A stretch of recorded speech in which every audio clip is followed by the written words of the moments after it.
Radha Madhava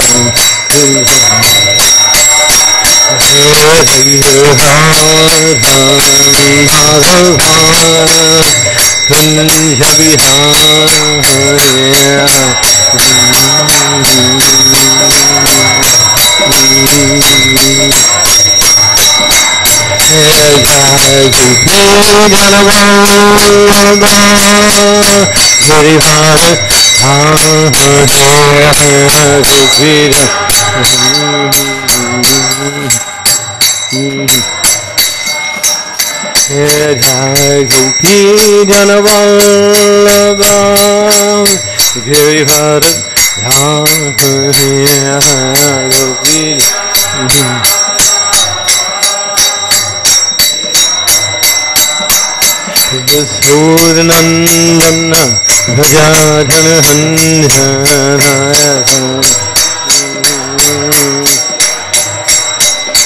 Yasornandana Bhajadana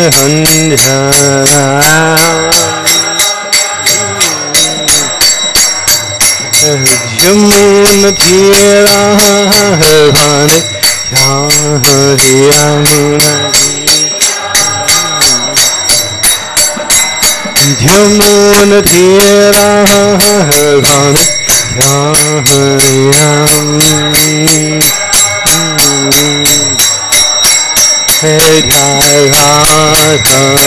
Madhava Kunja Vihari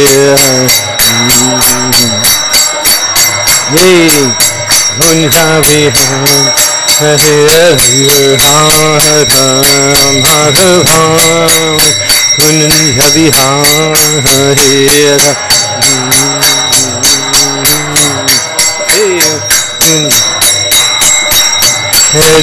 Gopi Janavallabha Girivardhanayam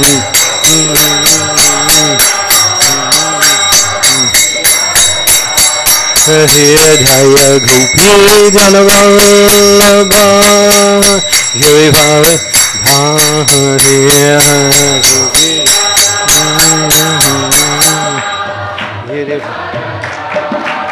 Yasodanandana Vrajadhanandana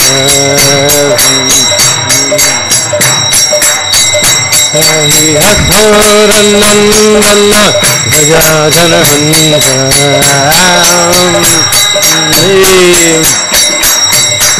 Yamuna Tirahani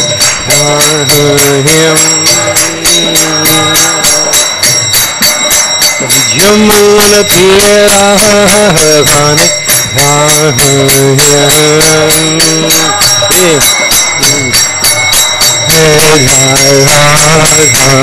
Madhava Kunja Vihari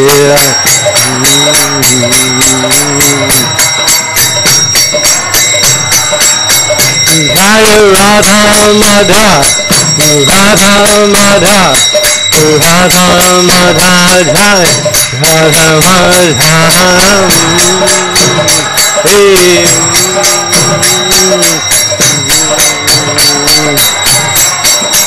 Hari Bho Hari Bho Hari Bho Hari Bho Buddha Hari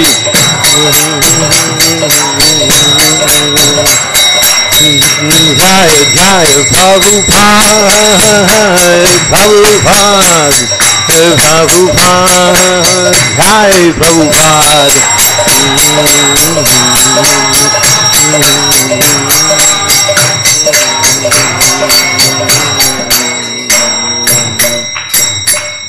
Gaur Premanande Hari Hari Bol Srila Prabhupada Ki. Okay. Srimad Bhagavatam. Om Namo Bhagavate Vasudevaya. Om Namo Bhagavate Vasudevaya. Om Om Namo Bhagavate Vasudevaya.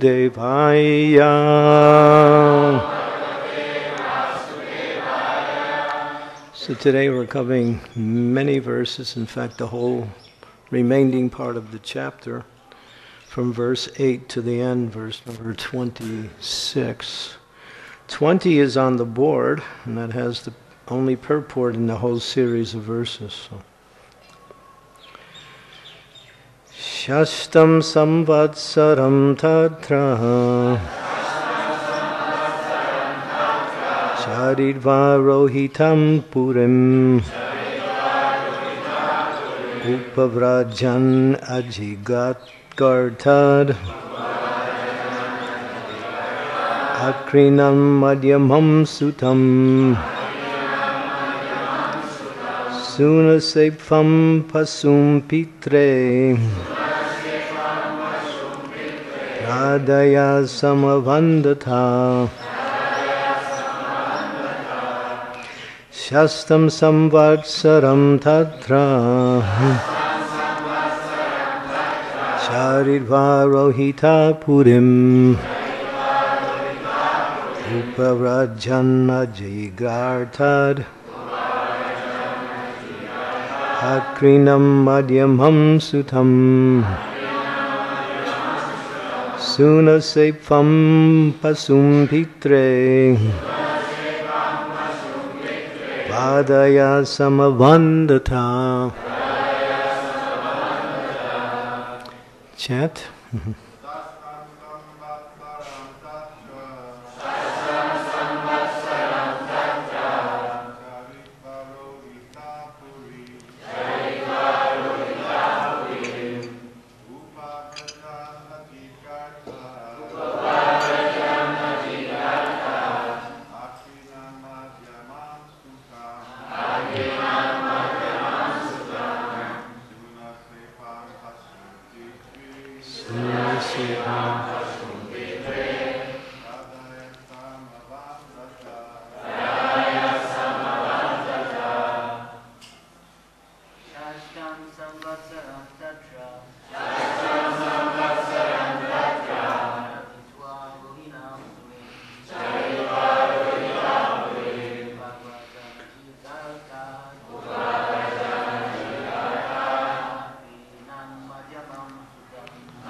Ladies.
Shastam, the sixth, Samvatsaram, year, Tatra, in the forest, Charitva, wandering, Rohita, the son of Harishchandra, Purim, in his capital, Upavrajan, went there, Ajigartat, from Ajigarta, Akrinat, purchased, Madhyamam, the second, Sutam, son, Sunasepam, whose name was Sunasepa,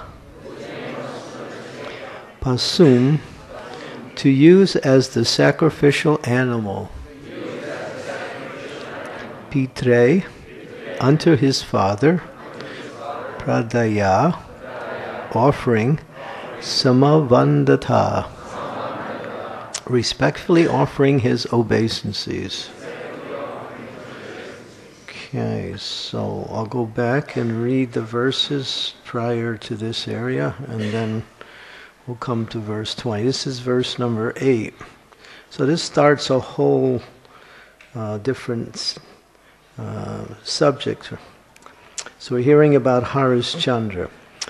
He's a king. Harishchandra had no son and was therefore extremely morose. Once, therefore, following the advice of Narada, he took shelter of Varuna and said to him, "My lord, I have no son. Would you kindly give me one?" O King Parikshit, Harishchandra begged Varuna, "My lord, if a son is born to me, with that son I shall perform a sacrifice for your satisfaction." Harishchandra said this. Varuna replied, "Let it be so." Because of Varuna's benedictions, Harishchandra begat a son named Rohita. Thereafter, when the child was born, Varuna approached Harishchandra and said, "Now you have a son. With this son can you offer me a sacrifice?" In answer to this, Harishchandra said, "After 10 days have passed since the animal's birth, the animal becomes fit to be sacrificed." After 10 days, Varuna came again and said to Harishchandra, "Now you can perform the sacrifice." Harishchandra replied, "When an animal grows teeth, then it becomes pure enough to be sacrificed." When the teeth grew, Varuna came and said to Harishchandra, "Now the animal has grown teeth, and you can perform the sacrifice." Harishchandra replied, "When all of its teeth have fallen out, then it will be fit for sacrifice." Hare Krishna. When the teeth had fallen out, Varuna returned and said to Harishchandra, "Now the animal's teeth have fallen out, and you can perform the sacrifice." But Harishchandra replied, "When the animal's teeth grow in again, then he will be pure enough to be sacrificed." When the teeth grew in again, Varuna came and said to Harishchandra, "Now you can perform the sacrifice." But then Harishchandra said, "O king, when the sacrificial animal becomes a Kshatriya and is able to shield himself to fight with the enemy, then he will be purified." Harishchandra was certainly very much attached to his son. Because of this affection, he asked the demigod Varuna to wait. Thus, Varuna waited and waited for some time to come. Rohit could understand that his father intended to offer him as an animal for sacrifice. Therefore, just to save himself from death, he equipped himself with bow and arrow and went to the forest. When he heard that his father had been attacked by dropsy due to Varuna, and that his abdomen had grown very large, he wanted to return to the capital. But King Indra forbade him to do so. King Indra advised Rohit to travel to different pilgrimage sites and holy places, for such activities are pious indeed. Following these instructions, Rohita went to the forest for 1 year. In this way, at the end of the 2nd, 3rd, 4th, and 5th years, when Rohit wanted to return to his capital, the king of heaven, Indra, approached him as an old Brahmana and forbade him to return, repeating the same words as in the previous year. Okay, now we are at the verse for today. Thereafter, in the 6th year, after wandering in the forest, Rohit returned to the capital of his father. He purchased from Ajigartha his second son named Sunasepa. He then offered Sunasepa to his father Harishchandra to be used as a sacrificial animal and offered Harishchandra his respectful obeisances. Srila Prabhupada's brief purport. It appears in those days a man could be purchased for any purpose. Harishchandra was in need of a person to sacrifice as an animal in yagna and thus fulfill his promise to Varuna. And a man was purchased from another man for this purpose. Millions of years ago, animal sacrifice and slave trade both existed. Indeed, they have existed since time immemorial. A few more verses concludes the chapter. Thereafter, the famous King Harishchandra, one of the exalted persons in history, performed grand sacrifices by sacrificing a man and pleased all the demigods. In this way, his dropsy created by Varuna was cured. In that great human sacrifice, Vishwamitra was the chief priest to offer oblations. The perfectly self-realized Jamadagni had the responsibility for chanting the mantras from the Yajur and Veda. Vasista was the chief Brahminical priest, and the sage Ayash was the reciter of the hymns of the Samaveda. King Indra, being very pleased with Harishchandra, offered him a gift of a golden chariot. Sunat Sepa glories will be presented along with the description of the son of Vishwamitra. The great sage Vishwamitra saw that Maharaj Harishchandra, along with his wife, was truthful, forbearing, and concerned with the essence. Thus he gave them imperishable knowledge for fulfillment of the human mission. Final two verses. Maharaj Harishchandra first purified his mind, which was full of material enjoyment, by amalgamating it with the earth. Then he amalgamated the earth with water, the water with fire, the fire with air, the air with the sky. Thereafter he amalgamated the sky and with the total material energy, and the total material energy with the spiritual knowledge. This spiritual knowledge is realization of oneself as part of the Supreme Lord. When the self-realized spirit soul is engaged in service to the Lord, he is eternally imperceptible and inconceivable. Thus, established in spiritual knowledge, he is completely free from material bondage. Thus ends the Bhaktivedanta purports of the 9th canto, 7th chapter of the Srimad Bhagavatam, entitled The Descendants of King Mandata. Om Agyan Timirandasya Gyana Jana Salakaya Chaksu Militam Yena Tasmai Shri Gurave Namaha Shri Chaitanya Manobhistam Stapitam Yena Bhutale Swayam Rupa Kadammayam Dadati Swapadantikam Nama Om Vishnu Padaya Krishna Prestaya Bhutale Shri Makti Bhakti Vedanta Swami Iti Namine Namaste Saraswati Deve Gaudavani Pacharine Nirvishesha Shunyavadi Pasyatya Satarine Shri Krishna Chaitanya Nityananda Shri Advaita Gadadhara Sivasari Gaur Bhaktavrinda Hare Krishna Krishna Krishna Hare Hare Hare Ram Ram Ram Hare Hare.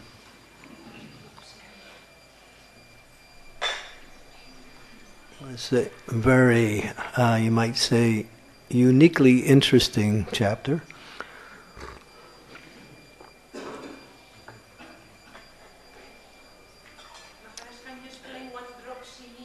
Dropsy is a disease, and today it's called endema.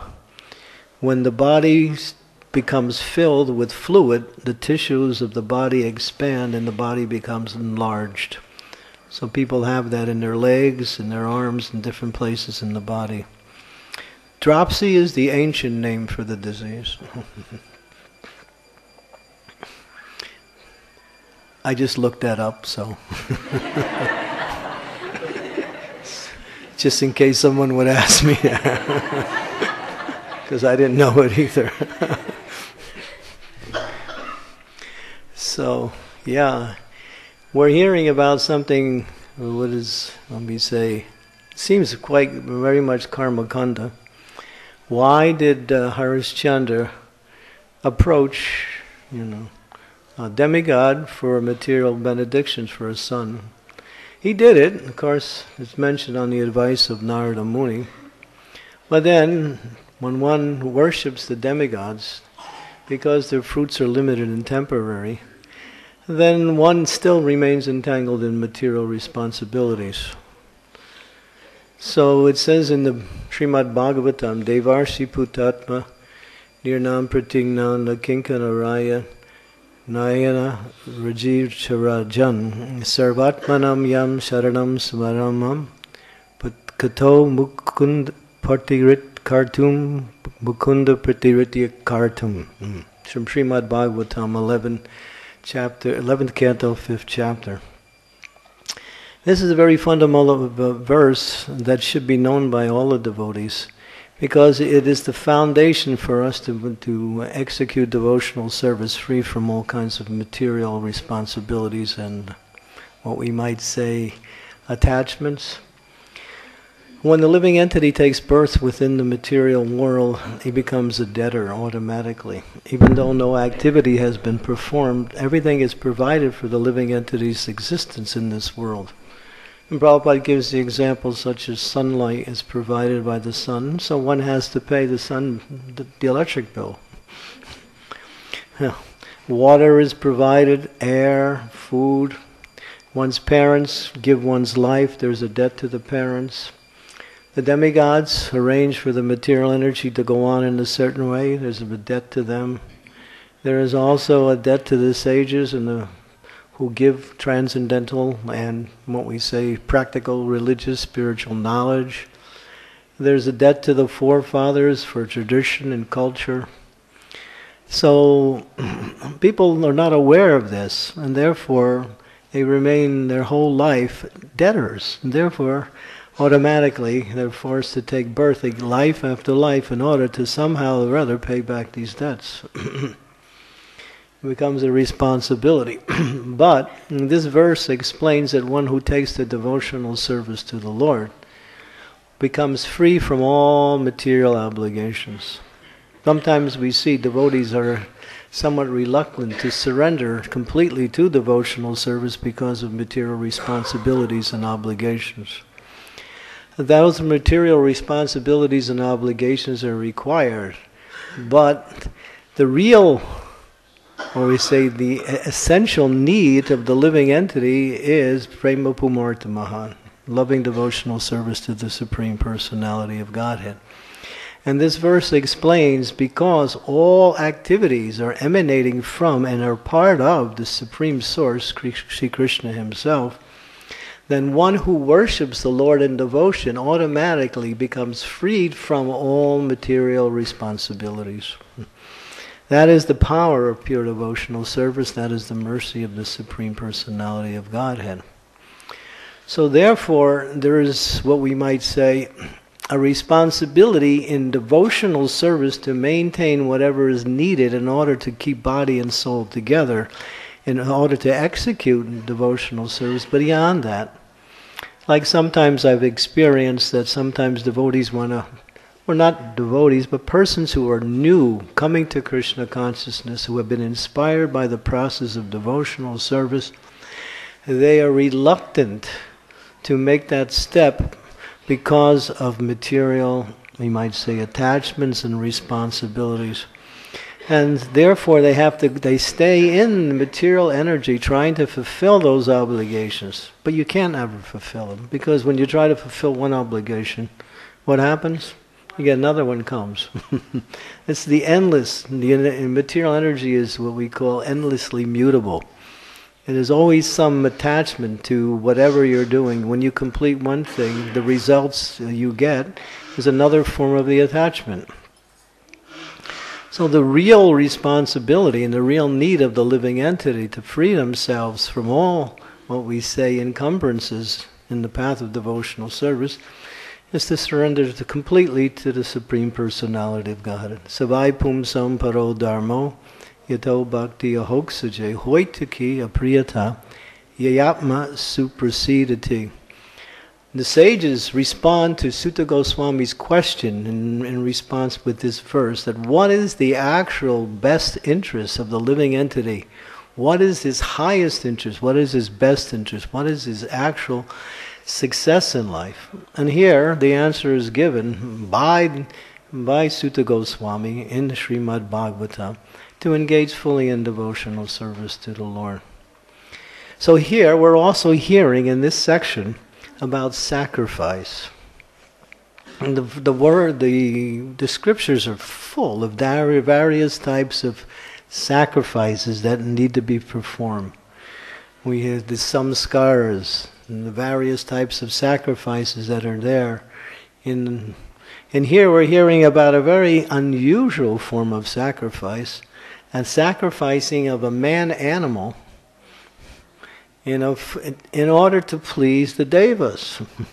Somehow he did it. And somehow, because he did it, he pleased the devas, and because he pleased the devas, especially one great sage was also supportive of that, Vishwamitra, gave him transcendental knowledge. So, but because he fulfilled his material obligation, he had a chance to, engage in the process of purification of the heart and ultimately come to the stage of full transcendental knowledge. But it's not required. The real austerity or sacrifice is mentioned. Krishna Varna Tvasa Krishna Sangopanga Saparshadam Yagyai Sankirtana Praya Yajanti Hi Sumeda Saha. Yajanti Hi Sumeda Saha. This is the sacrifice in this age. It is the supreme sacrifice. As Srila Prabhupada says, when one performs Harinam Sankirtan with the desire to please the Lord by the expression of devotion through the process of hearing and chanting the glories of the Lord, especially the Hare Krishna Maha Mantra, one is actually functioning on the highest platform of spiritual activity. There's nothing higher. And nothing more complete and purifying. We have the example of Srila Prabhupada when he was going to open the Krishna Balaram temple in Sri Vrindavan Dham. Prabhupada writes in one purport in the Srimad Bhagavatam in the 6th canto, where he expresses his feelings towards the whole ceremony. He arranged for so many, qualified brahmanas, and created such an elaborate array for this very elaborate Agnihotra ceremony, where there were Brahmins chanting mantras and so many, arrangements to make the sacrifice, complete. But Prabhupada said, I did that because the personalities who are the heads of the different mats in Vrindavan would not have accepted our temple as authorized. Otherwise, we could have simply had kirtan. And that would have been enough to install Sri Sri Radha Shamsundar, Krishna Balaram, Sri Sri Gaurnitai. And Prabhupada was giving the formula, showing through this example that this is the power of the Harinam Sankirtan movement. That it is complete, it is perfect. Sometimes we doubt that. And we also think, well, if that is true, then why do we have to perform so many other activities in relationship to devotional service? Because the chanting of the holy names of the Lord must be done with purity. And we have to chant with Sudasattva, pure chanting. Now, to come to that stage of chanting purely, one can chant as much as possible. But then, as Prabhupada explains, that the process of devotional service is the process of purifying the mind and heart in relationship to the process of chanting Hare Krishna Maha Mantra. So therefore we do so many other things. Worship the deity, we read Srimad Bhagavatam, we hear Srimad Bhagavatam. That is also one of the main processes of devotional service, which is non-different than chanting of the holy names of the Lord, because it is also glorification of the Lord's name, fame, form, and pastimes. So, but sometimes we have to follow so many rules, so many regulations, so many restrictions, so many, activities that seem to be somewhat unnecessary or just ritualistic. But therefore, in order to actually come to the platform of chanting the holy names of the Lord, Srila Prabhupada said, if you're chanting Hare Krishna and you're not following the process as given by the spiritual master, he says, he uses a nice, somewhat of a little interesting example. He says, you're cooking with smoke. You're cooking with smoke. He says, you may cook with smoke. You can put your breakfast onto the fire and put some, some simmering cinders, some smoke coming out, and what happens? Your breakfast will take 300 years, Prabhupada says. So therefore, although on the highest platform, when one purifies themselves through the chanting of Hare Krishna Mahamantra, there's nothing else needed. So the process is both getting to the process and the process itself. So we chant Hare Krishna. Why? So we can chant Hare Krishna. That's the whole thing. When Srila Prabhupada was in New York, he would always get, what we say, approached by these, what we say, very skeptical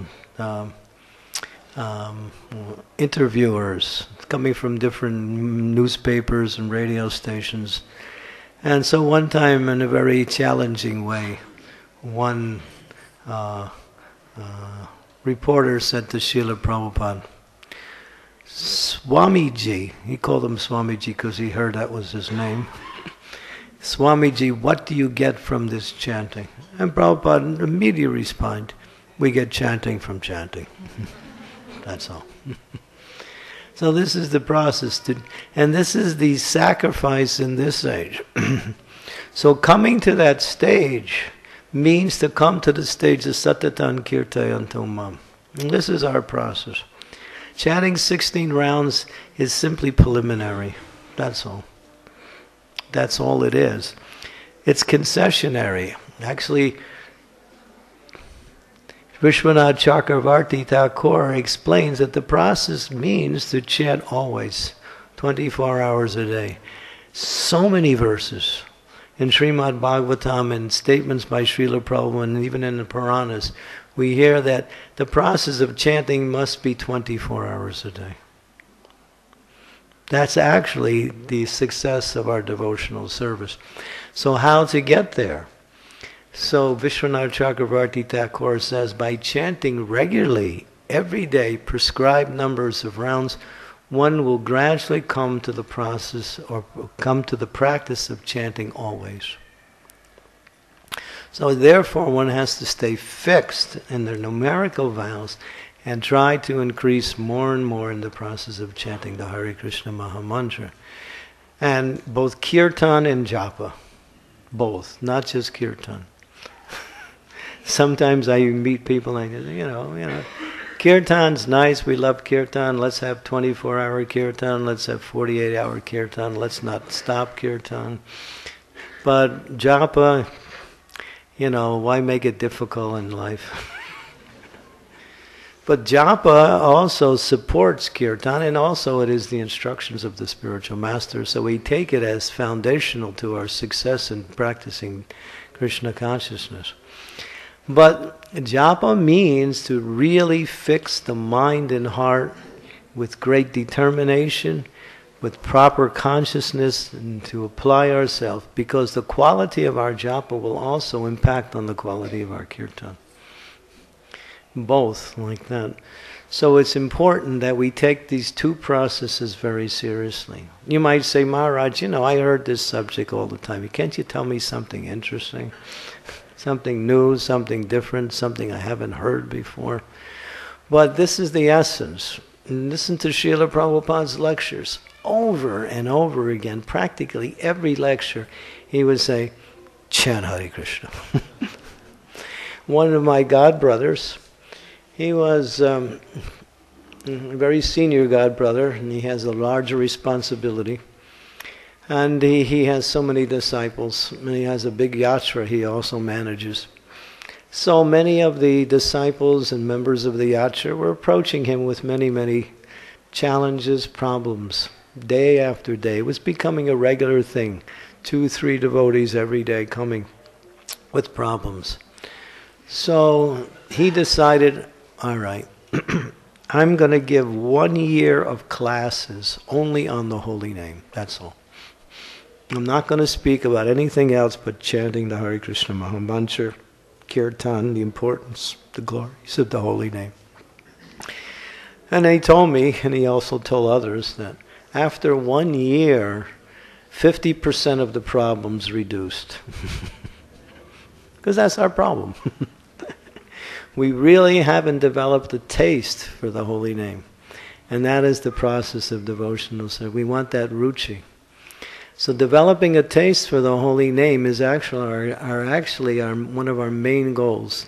And therefore we have to chant more and more and more.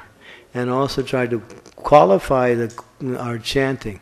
As Prabhupada writes to one senior devotee who was temple president, his name was Abhiram Prabhu. You might have heard this letter that Srila Prabhupada gave him. He said, as a temple president, you have a responsibility to make sure that all your devotees under you fully attend the morning programs and each of them chant 16 good rounds. He said good rounds. In one lecture, Srila Prabhupada is mimicking the devotees in their chanting. He's hearing how the devotees are chanting. And sometimes he was saying, 16 rounds. I did it. Yeah. Now I can do any damn thing I want, Prabhupada said. So, yeah. So it's not, japa is not a race.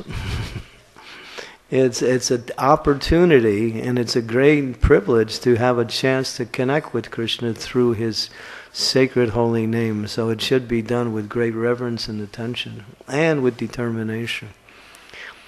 This sounds very fundamental, but the fundamentals build the foundation for ultimately to the palace of our love for Krishna. So chanting the holy names of the Lord is the Yuga Dharma, as is mentioned in the Srimad Bhagavatam. Kaler dosha nide rajan asti eko mahagun kirtana eva krishnasya mukta sangam param vajan. Sukadeva Goswami is speaking to Maharaj Parikshit. This material energy, especially this Kali Yuga, it is so bad, so bad. Kalo dosha nidis, an ocean of fault. But there's one bright light. What is that bright light? Kirtana eva krishnasya, chanting the holy names of the Lord. And purifying the heart and ultimately entering into the kingdom of God. When Srila Prabhupada would come to many of the Pandal programs, and sometimes they would arrange programs, invite Srila Prabhupada to come with other speakers. And many of these other speakers, they would speak so many different things on the Vedas, the Upanishads, and so many things, and people in the audience couldn't even understand what they were talking about. And Prabhupada would listen sometimes, and at the end he would say, let's have kirtan. Then everyone would come alive and start dancing and feel happy. So philosophy is foundational to our direction in life. But the ultimate principle of philosophy includes what chanting Hare Krishna, Krishna Krishna, Hare Hare, Hare Ram, Ram Ram, Hare Hare. I'll tell one little story. The Sachinandana Maharaj tells these stories. And I thought this would be a nice little story. It's about sometimes devotees, they're struggling with their japa, or they're struggling with their Krishna consciousness. They want to reduce. They think by reducing it'll become easier. You ever heard that, story? I remember one of my disciples, she was doing her PhD, and she said, oh Maharaj, I got so many responsibilities, I can't chant 16 rounds. I want to reduce it to 12. I said, no. And she said, all right, I'll follow your instructions. She kept 16, and finally she went up to 18. And she came out very good in her PhD. I said, yeah, that's what it takes. Faith in the holy name. Krishna will take care of everything else. So this little story, one young man, he approaches his guru. Guru is a very saintly person. And he says, Guru Maharaj, I've been trying to chant. I just want to do other things. I'll read, I'll do seva, but I can't chant. His guru is a little bit, intelligent. So rather than forcing him, he says, all right, but before you give it up, we want to make one little experiment. He says, just try this experiment. The disciple says, what is that, Guru Maharaj? He says, you see in that distance there's a crane standing over there. Go as close as you can and say the word Hare Krishna. Say Hare Krishna to the crane. So he goes, gets near the crane, says Hare Krishna. The crane just shakes and falls over and dies. So he goes back to his spiritual master. He said, what happened? He said, don't worry about it. He said, just recently in the Goshaw, and there's a young calf that was just born. Go to the calf and say Hare Krishna. So he goes, sits next to the calf, says Hare Krishna. Calf rolls her eyes, dies. Now he's really shocked. Comes back to his Guru Maharaj. What happened? He said, don't worry about it. One more. The king in this area, he's my disciple. And he had just had a son that was just born. Go to the king and say that his Guru Maharaj wants to come and give a blessings through you to your new son. Okay. So he goes. He's a little worried now, to say the least. So he goes to the king. The king is over the moon in happiness. He's just, jumping up and down. He's so happy. He's got a son. And everybody in the palace is congratulating the king.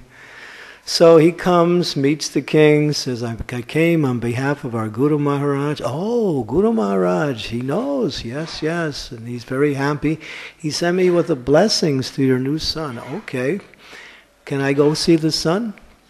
He's there with the mother. He went in, got near the son, said Hare Krishna. The boy rolled his eyes and died. Hare Krishna. Now, when the king finds out what happens, he's immediately, devastated. He's so angry he can't talk. Calls his guards and says, take him out and give him a slow death.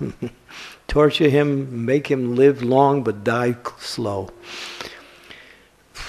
So, just at that time when they're about to take it away, from that baby, a beautiful celestial spiritual being comes rising up in the sky, and everyone sees it, goes like this, looks at everyone, says, thank you very much. I was forced to take 3 births in this material world as a crane, as a calf, as a little son of a king.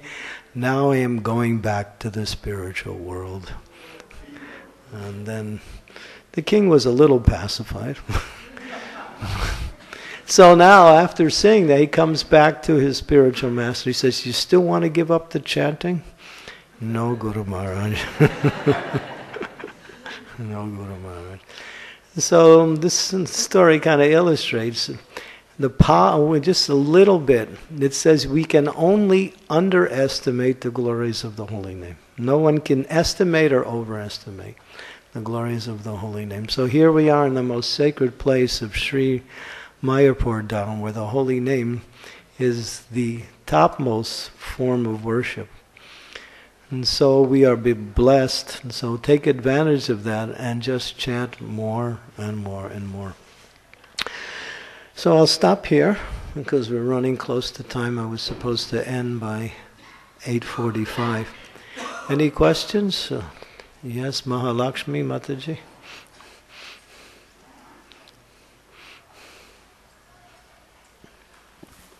Hare Krishna Maharaj, thank you for your class.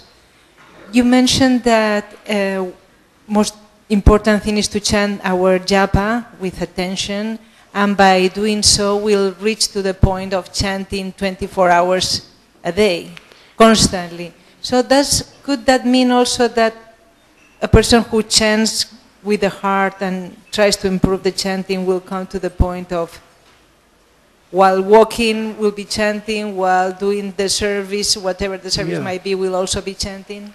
Prabhupada says when you're chanting Hare Krishna, when you're actually chanting Hare Krishna, you'll say, why 16 rounds? Why not 16,000 rounds?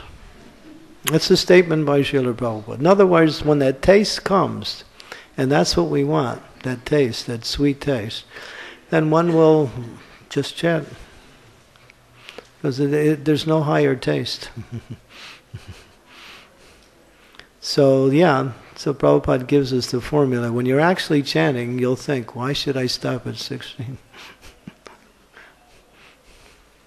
So we have to avoid the fences and follow the processes given by Srila Prabhupada, especially service to Vaishnavas. And Vaishnav Seva inspires Nam Ruchi. When we actually humbly and regularly look for opportunities for serving Vaishnavas, and then the quality of our chanting will also improve by the grace of the Lord. Okay, yes, Prabhu. We'll come back here. Yeah.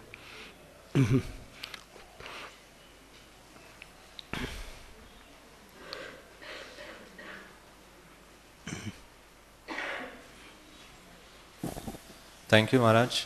Maharaj, I'm curious to know that why such a pastime would be included in Srimad Bhagavatam. Yeah, me too. I was wondering why. Because Bhagavatam is amalam paradam. There is no tinge of artha, karma, dharma, and moksha. But you'll see at the end of the chapter that it's all about the purification of Harishchandra. He eventually got transcendental knowledge and ultimately attained to the spiritual kingdom. So he had to go through all of that, and Bhagavatam was just showing the process of ultimately him coming to the stage of, pure devotion. And Maharaj, in the end, that Harishchandra has been glorified as a truthful person. But through his behavior, which is mentioned in previous verses, we see that he was not keeping his words. Yeah, but eventually he did. Eventually he got the mercy of Vishwamitra Muni.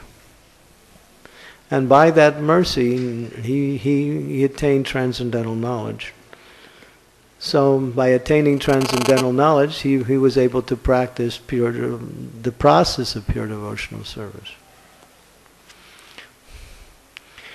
So it ends there. And just like you'll see in the 9th canto also, the story of Urvasi and Purava.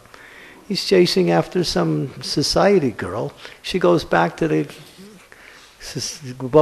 the heavenly planets. And he's still hanging with his material desires. And the chapter ends there.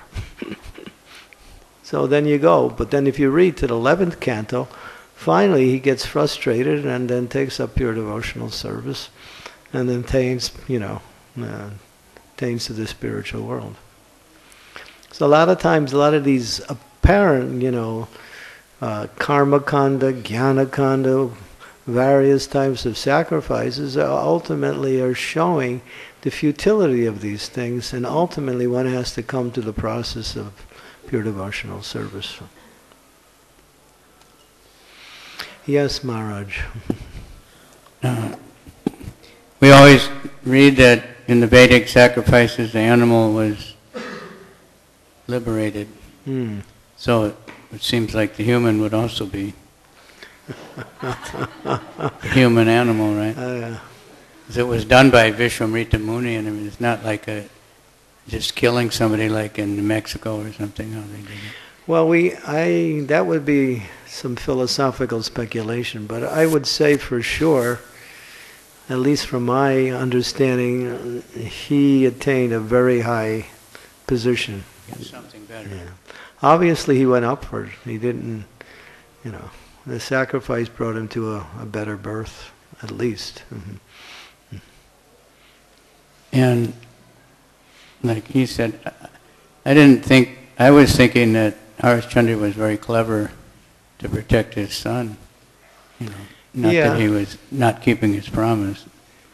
He went and he did it in a roundabout way. He was just waiting till he could do it. In a different way. Sometimes we do that too. Just like, you know Maharaj, you know what it's like. People ask you to come here and come there. You say, yeah, I'll come eventually. You know, when you get so many invitations, you can't say no, but you don't say yes either. It's what we call occupational hazard. Yes, one of the ladies here. Yes, Mataji.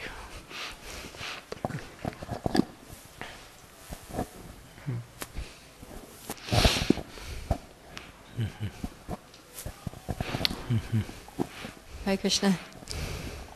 Thank you, Raj, for the very inspiring class. As you were speaking, I remembered a verse that I thought you might like. Okay. I'd just like to share it with you because it relates to one verse that you quoted, Savai Pum Samparo Dharmo, but it also specifically mentions the chanting of the holy name, which was your main message. And so this is 6.3.22. Uh-huh. It goes... Etavam eva lokesmin pumsa dharma Pumsa dharma parasmritaha bhakti yogo bhagavati tam nama grahanadi. Yeah. Those verses are practically synonymous. Yeah. Yeah. And that's Yamaraj speaking to his followers, the Yamadutas, after they were frustrated in taking the soul of Ajamil.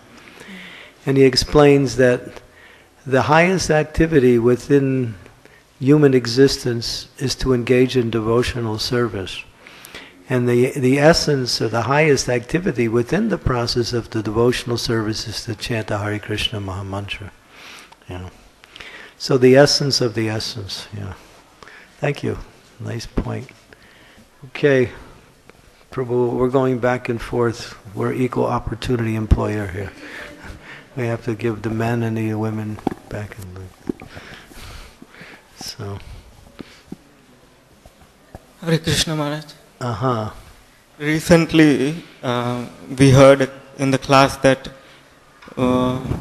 Vaishnavas chant without offenses, of course, but there are some who do not chant purely, so, and mainly for the reason of hurting or for some devious reason. So then that Prabhu told that such people will be vanquished by the name itself. They'll be vanquished by? By the name itself. If they commit offenses to Vaishnavas, Chaitanya Mahaprabhu says that. It's mentioned in Antya Lila of Chaitanya Bhagavat. The one who chants the name of the Lord and continuously offends Vaishnavas, that name will destroy the person. Because the name is Krishna, non-different than Krishna, and if one is offending the devotees of the Lord is not pleased with that. Yeah, that's in relationship to Vaishnava aparad. Like that. But if one is committing offenses and is chanting the holy names of the Lord, they'll hardly get much benefit from that chanting. Therefore, Srila Haridas Thakur said one should chant with a desire to give up the offenses. So one should make a conscious effort to know the offenses and to give them up. And then one can chant to the stage of Namabhas, and then gradually the offenses will gradually reduce. Thank you, Maharaj. Okay. Yes, Sridevi, you have a question?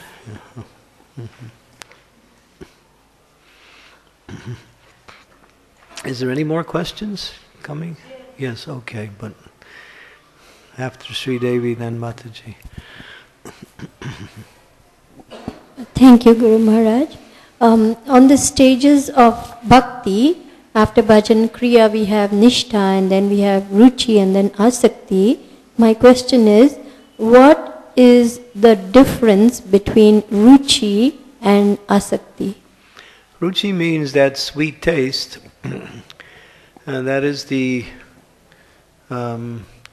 adaustrada sarusanga bhajana kriya anartha nivritti nishta. So when one becomes the stage of nishta, Bhakti Vinod Thakur explains that then one is fixed in devotional service. And then as that stage develops, one will develop what is called a taste. That taste becomes constant. A sweet taste for devotionals. When that taste becomes intensified, then one becomes fully attached to Krishna. One cannot do anything but serve the Lord. One cannot do anything but think of the Lord. That's a Shakti. That begins spontaneous devotional service. That's Raganuga Bhakti. Starts on that stage. So, yeah, there's a somewhat of a connection between the two stages. Each stage is dependent on the previous stage. So then you can read in what is it? Jaiva Dharma, nice explanation of what is the symptoms of the stage of Ashakti. Each of the stages have certain symptoms. One of the symptoms of the stage of Ashakti is one doesn't want to waste one moment of time. Like Srila Prabhupada. When he was ready to go places, if the devotees weren't ready, he would go anyway. Prabhupada was using every moment to serve the Lord. So you would never ask Prabhupada to wait. And he would always be spontaneously engaged in devotional service. That's a symptom of one who is at least on the stage of Ashakti. Cannot waste one moment other than engage in devotional service. Mm-hmm. So there are 9 symptoms that's mentioned in Nectar Devotionals. Mm-hmm. Mm-hmm. Okay, so yes, Mataji.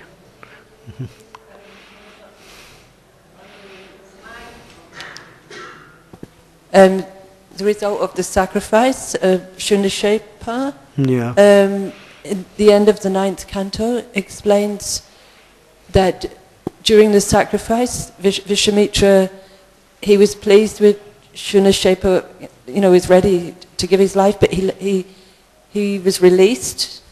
He was released and he was accepted as one of the sons of Vishwamitra. Oh. And at the end, but Vishwamitra, I think he had 100 sons? He had a number of sons. This is in the later parts of this canto. Toward the end, yeah. Oh, okay. Yeah. So there you go. That answer is that, eventually everything comes to the proper state of consciousness. Yeah. So if you read part of the Bhagavatam, you may not get the whole picture. Or you hear part. Okay. Thank you very much. Srimad Bhagavatam ki jai. Thank you. Hare Krishna. Thank you.